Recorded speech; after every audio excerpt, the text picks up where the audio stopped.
ঈদের শেষ মুহূর্তের কেনাকাটায় ব্যস্ত মেহেরপুরবাসী। ক্রেতাদের আকৃষ্ট করতে বাহারি সব পোশাকের পসরা সাজিয়েছেন দোকানিরা। তবে দাম নিয়ে অসন্তুষ্টি রয়েছে ক্রেতাদের মাঝে, আর বেচাকেনা নিয়ে সন্তোষ প্রকাশ করেছেন ব্যবসায়ীরা। মেহেরপুর প্রতিনিধি ফজলুল হকের পাঠানো তথ্য ছবিতে ডেস্ক প্রতিবেদন। মেহেরপুরের পোশাকের দোকানগুলোতে দেশি পোশাকের পাশাপাশি দাম হাঁকাচ্ছে ভারত ও পাকিস্তানি নানা পোশাক। মেয়েদের পছন্দের প্রথম তালিকার কাপড়গুলোর মধ্যে সারারা, গারারা, আফগান, পাকিস্তানি কুর্দি নামের বাহারি সব পোশাকের সমারোহ বেশি। তবে কমেছে শাড়ির কদর।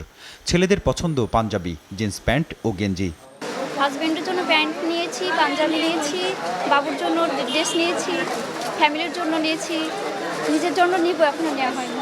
আমাদের গত বছরের তুলনায় এই বছর কাস্টমার রেসপন্স খুব ভালো, এমনকি কাস্টমার আসতেছে।